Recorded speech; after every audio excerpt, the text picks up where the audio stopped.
Welcome to #GenZ. I'm your host, Megan Grace.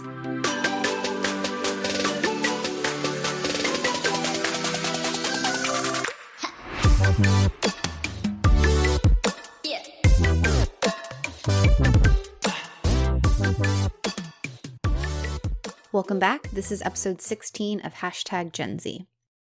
I truly could spend multiple episodes talking about technology's influence on Generation Z, especially how modern digital technology has influenced how they connect, learn, and navigate the world. From mobile devices and social media to wearable technology, Generation Z is no stranger to a tech-integrated lifestyle. But in this episode, we're exploring a new reality of technology. Virtual reality, that is. Truthfully, until a few months ago, I didn't know much about virtual reality beyond the fact that it has been used for video games and mostly involved headsets. I think I can count on one hand, maybe even less than that, the amount of times I've actually used virtual reality technology.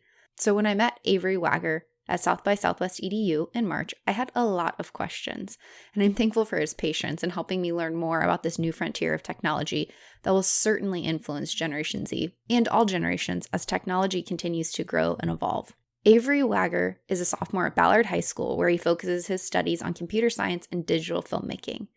He's been a virtual reality developer since 2016, and he's the founder and president of his high school's virtual reality club.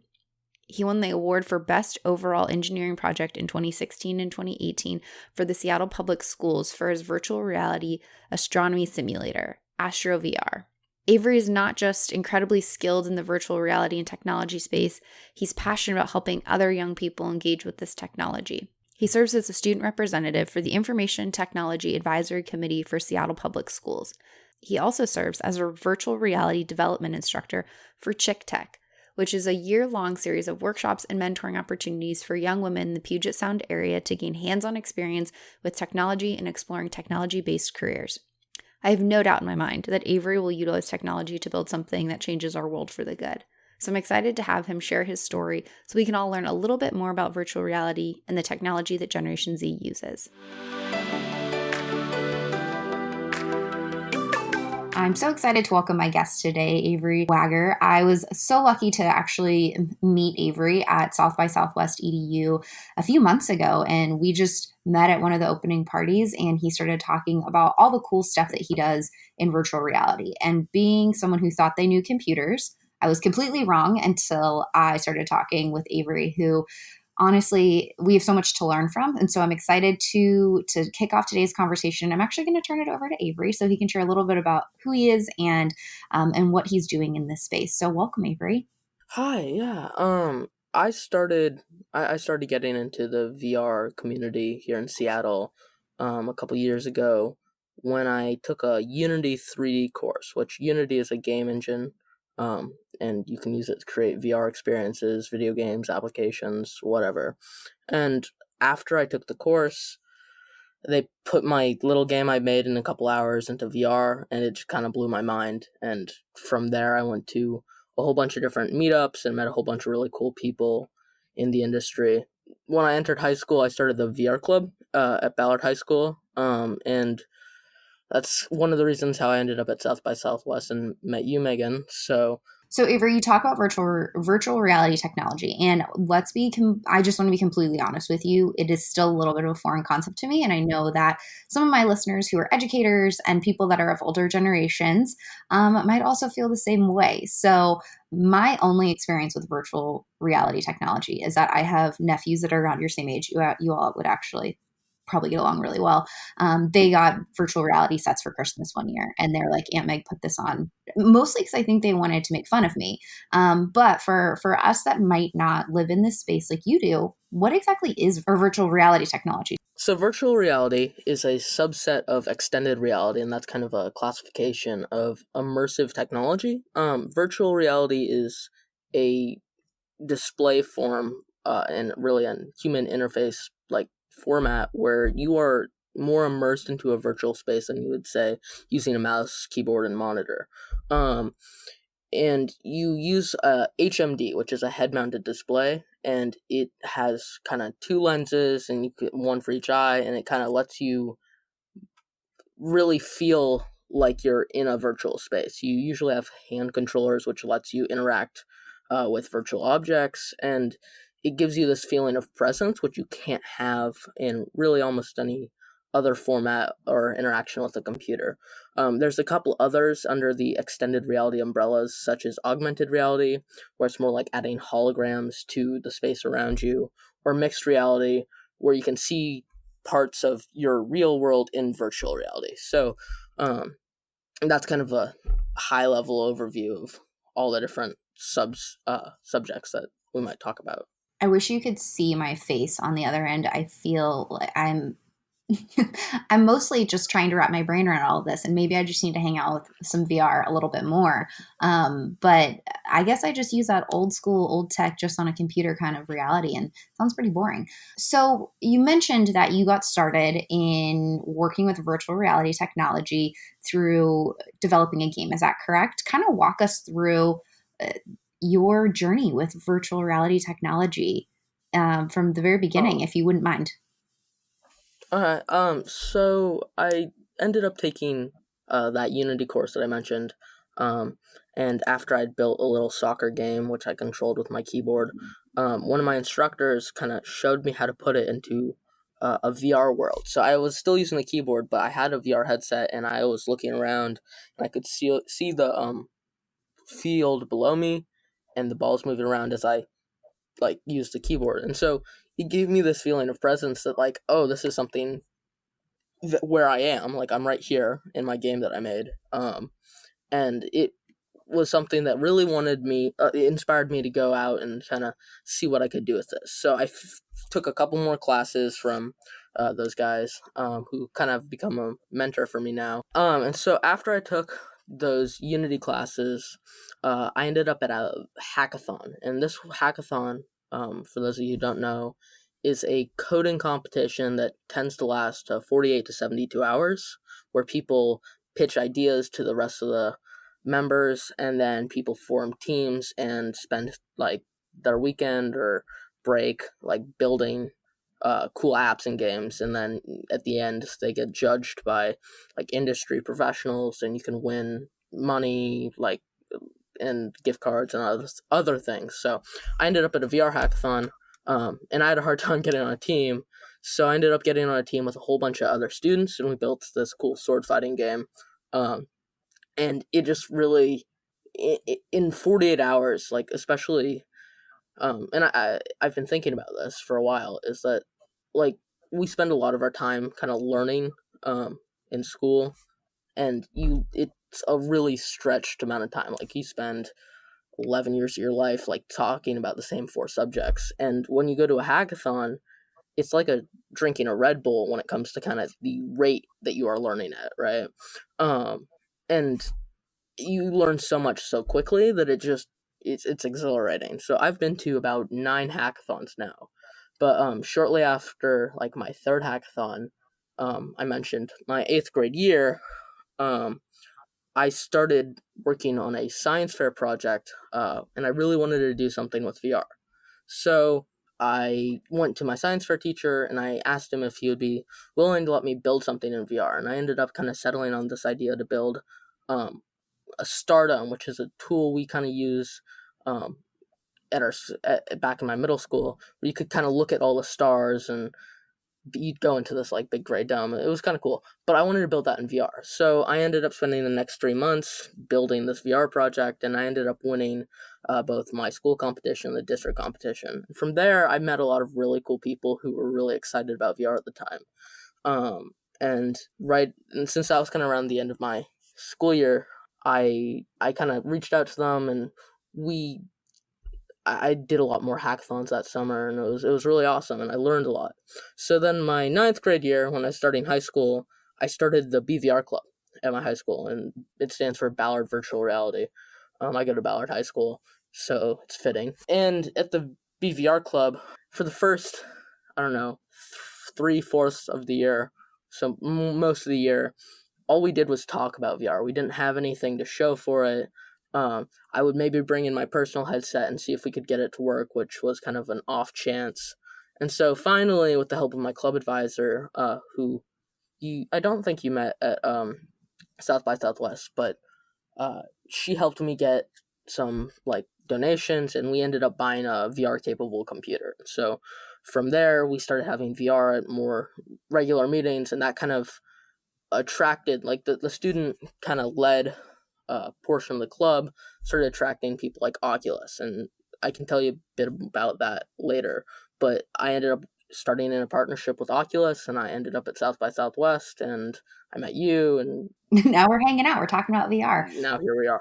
I just want to say that I think your eighth grade and my eighth grade were very different, in the sense that when I went to computer class, we were learning how to use like Excel and Microsoft Word. And like some of these were very groundbreaking, and you were creating the solar system in a virtual reality. So I think about how much technology has changed and evolved.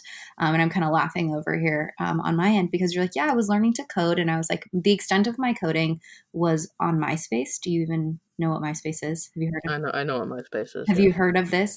Yes, that's where kids, when I was a teenager, we had to learn how to code, and then we forgot all of that.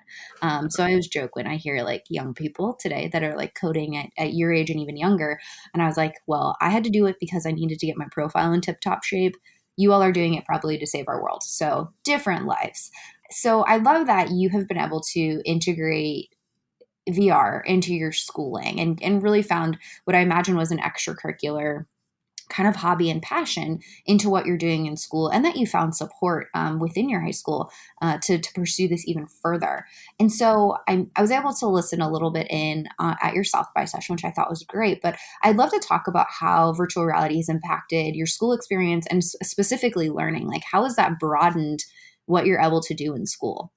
So that's an interesting question, because what we started with the VR club really kind of took a turn and started moving into the classroom a lot faster than I think any of us like had estimated or ever thought it would.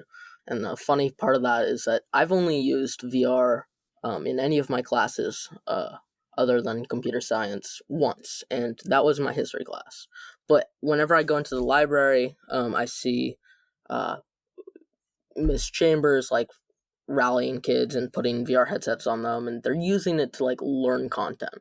And there's been a lot of studies recently about how virtual reality like affects how we retain information. Um, and it's kind of proven that when you're really immersed in a event or a subject, and you have that feeling of presence, like that you're there and this thing's happening, you tend to remember what happens to you a lot more than you would if, say, your teacher was giving a lecture or you were watching a documentary on Netflix. I mean, it just really changes how we like perceive these events, right? And so it's a really powerful tool for teaching kind of topics in school. And so we used it in a bit more of a touchy subject, and we were learning about World War II and the Holocaust. So I won't dive into what we did in VR, but it was a really powerful tool. And I think it's leaving a lasting effect on a lot of students at our school, and hopefully a lot of students kind of in the whole scheme of things. That's such an interesting thing that you brought up about the immersive nature of it, because our research that we've been doing on Generation Z, you and your friends, is that your generation prefers this immersive learning. And it's not that previous generations didn't, but we have all these different tools that are afforded to be able to provide that. And we've found, and again, we're studying some people that are a little bit older than you, and this preference for video based learning was so prominent that like people are going to YouTube to learn new skills, and people are wanting video based tutorials. And kind of what I'm hearing from you and when I'm listening to you is that virtual reality technology could be that even next level of immersive learning, even beyond video based learning. Mm-hmm. Is that true? I mean, I can't imagine learning about events in history through VR and feeling like you can be there, because like previously you just had to like kind of imagine what it would be like, or maybe go to like a war reenactment or something like that, not being able to feel like you were there and feel the human impacts of that.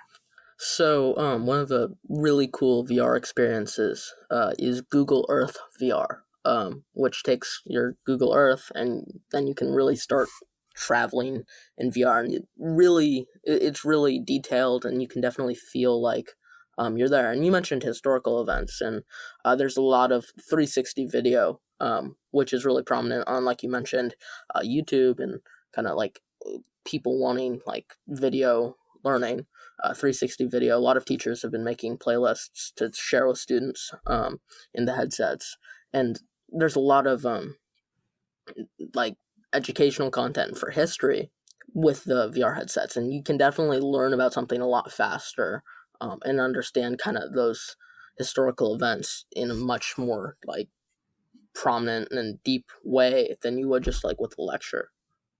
That, I mean, I can't even imagine. Again, like, this is still said, like, I'm sitting here, I don't want to say dumbfounded, but I am like very curious, and I think this is incredible, and I get really fired up when I hear that there's really cool ways to teach young people how to learn, because some people would say history, oh, so boring, you just read books, right? No, this is, I think, a really cool way that we could re-energize young people around some topics that might not be as seemingly on the surface as exciting. So I think Mhm. that there's so much promise with this, and I hope that we're able to find ways to make it affordable and accessible for more educational spaces to have these, because it sounds like what you and your fellow students are able to do is really bringing it to the next level, and that's something I really think is awesome.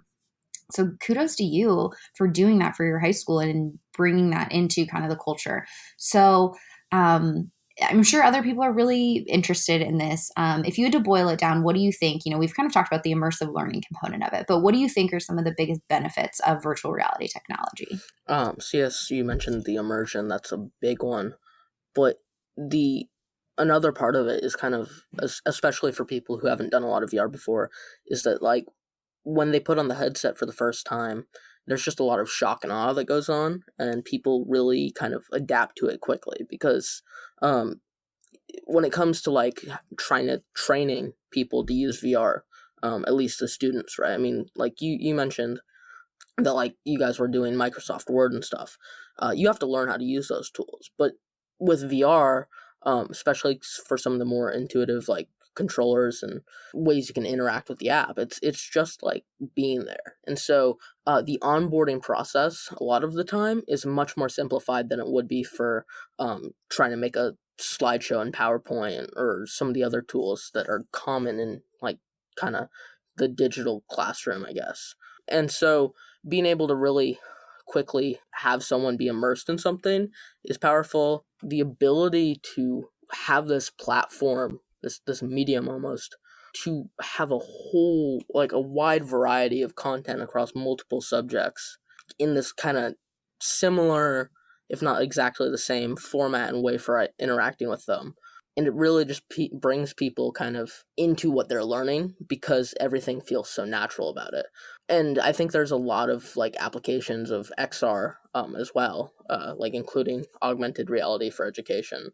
What for those who it is me. It is not for those who don't know. For me, what is XR? Like I mentioned, XR is extended reality. Okay. It's kind of short, like how we call virtual reality VR and Hmm. augmented reality AR. Hmm. It's just kind of that umbrella term, just the acronym for it. Oh, I didn't know if there was another acronym I was missing. So I really do think that there is this really interesting component of your generation in the fact that you definitely have the most advanced integrated technology that any generation has ever experienced. Like, I think that the way that we've exponentially changed technology even in 20 years is incredible, and it's a huge shaping factor of your generation. How do you see VR being a part of your kind of Gen Z peer culture? Do you see it as a part of your Gen Z peer culture? Does it have a potential future of growth in that area? I definitely think it does. With VR, sixth off standalones like the Oculus Quest, and sixth off means you can move around and it'll track like your movement, Mm. not just your head position. That'll push VR further into the mainstream. But you can also see a lot of applications of XR today. And what's interesting is a lot of times people won't really notice that they're using XR. Like, for instance, Snapchat filters, like where it kind of puts something over your face. That's an example of augmented reality. And that's become really popular with like our generation. And then there's a lot of I have a feeling that a lot of it is going to be coming in the next couple of years. We're like right on the verge of kind of VR, like and XR and AR or MR, all kind of converging into this like one tool and platform where people um, can really like immerse themselves in like a virtual or digital world. similar to like, I mean, I think that in the next 20 years, it's no longer going to be a smartphone. It's going to be a pair of glasses that you wear on your face. I think screens kind of are going away, or at least they will be. I'm like, feel like what you just said, I'm living in like a futuristic sci-fi movie, what you're describing, but I'm gonna keep you close so you can guide me through this because it's gonna be a lot. So beyond VR, which you've kind of talked about how it's kind of starting to permeate into Gen Z culture in ways that we might not even notice. Like I had no idea that a Snapchat filter and Instagram, like the face filter on some of them, would be considered an augmented reality. I just thought that that was really cool. So, what are some of the other prominent, like, what are the prominent technological tools that you see are kind of on the rise, maybe, or that are really prominently used by Generation Z? So my reply might be a little biased because like a lot more immersed in the more technical side of things with my programming and filmmaking experience. But I think that there's a big big part of it is kind of both using like computers and technology to share information and their learning in the classroom. And then at the same time, it's about having a connection with people. Social media has kind of taken over, and has a big part of like our generation's lives. And I think also going back to VR, that social VR experiences are going to really be the next iteration of like social media. Like being able to be in a VR experience with someone else and talk with them and like hand gestures, face gestures, like that really like immersive digital world or meeting space. Actually, So, would that be like FaceTiming, but in VR? Like, in theory, you and I could meet up in a virtual reality coffee shop and have this conversation as opposed to. yeah, I was on another podcast, actually at South by Southwest, where I did the podcast in VR. And so I was meeting with Matt Chacon, and he does some cool VR like podcasts as well. I was in a virtual meeting space called Roomy, and I could see him and he could see me, and I was moving my hands and he could see me moving my hands, and like I could use emojis, and we had a whiteboard in VR where we could share web pages, and it was really cool. But the future of that is going to just be able to like I have a feeling that like kind of the gaming aspect and the social aspect and all of it's kind of going to converge into this one very similar experience where you could be meeting with someone in a virtual world experience, and you're wearing a VR headset. Well, they're wearing an AR headset and they just see a hologram of you, but you see them kind of in this more immersive state. I think it's all going to like kind of mix and merge together, and people are really going to feel presence with one another, regardless of distance, right? And so another thing we've been doing at the VR Club is working with Franklin High School, which is Ballard High School is in kind of North Seattle, and almost on the other end of the city, Franklin High School is down in South Seattle, and we've been working through VR experiences, social experiences like Altspace or Rec Room. We've been able to collaborate and like kind of have these relationships and being able to talk to people that we probably wouldn't have ever met or nonetheless like play chess with, right? In our lives, other than this ability to communicate through this virtual world. And I think it's going to do a really good job bringing people together and connecting the world globally. Again, I'm sitting over here just completely with my brain blown because it is just, I'm trying to imagine all of this. And I'm so thankful that we have people like you that are going to be able to help all of us like navigate this and bring this to life because I think it's so incredible the things that we could do with technology. And the component of connection that you bring up is, I think, going to be really important. And as much as we feel divided in a lot of different ways, I think it could be a way that we bring together people of different communities that would have, as you've mentioned, never been able to meet or hang out or spend time together in any other setting. So I love that. Well, Avery, I learned so much from you, and I'm probably going to need like technology tutoring down the road. So I might have to hire you out. But I ask this of every one of my guests. It's one of my favorite things to hear. What is your favorite thing about your Generation Z peers? Good question. I really think, and I don't know, this might just be kind of with everyone, but I think the ability to communicate both across distances and not both in person and online, being able to communicate with one another, I don't know. It's kind of always been a little awkward, but I think people have gotten pretty good at it online. I think it's true. I think that in some ways, if I had to believe it, you said that sometimes in person can be awkward, but I think that there's a tenacity to reach out to people in online settings that your generation's really good at, and finding and building relationships with people that they would have never otherwise. And I think that actually humanizes a lot of the online experience and finding connection in places we wouldn't have thought. And so I like that. I've found that now I get to hang out with some Gen Z in digital spaces, and they're some of the best, like, supporters, cheerleaders, pump you up kind of people. So I'm a big fan of y'all. So keep it up. Keep up all the good stuff. Well, Avery, this has been beyond informing for me, and I got a lot of learning to do. I'm excited to do that, though.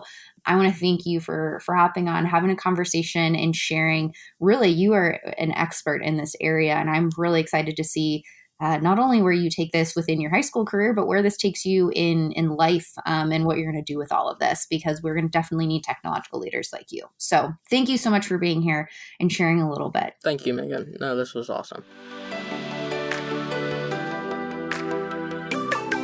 Thank you again to Avery for sharing his story and experiences with virtual reality. He's definitely one of the smartest people I know, and I'm excited to watch his future unfold. I'm thankful for his knowledge in the VR space, but also for his ability to explain these highly technical concepts in everyday language that most people can understand. He's truly gifted in computer science, and I feel like he's going to invent something that'll change our world for the better. And of course, thank you for tuning into this episode. If you enjoyed this episode, make sure that you rate, review, and subscribe on your preferred podcast listening platform. We're nearing the mid-season point for season 2 of #GenZ, and you don't want to miss out for what's in store. And your reviews and feedback helps me improve the show and helps other listeners find the show. The show is all about learning about and from Generation Z while sharing their stories. So if you have a topic you would like to learn more about, or know of a member of Generation Z that I need to connect with, head over to my website, meganmgrace.com, and send me a note. You can also connect with me on social media at Megan M. Grace on Instagram, Twitter, or LinkedIn. Thanks again for hanging out. Let's continue this conversation, and we'll chat soon.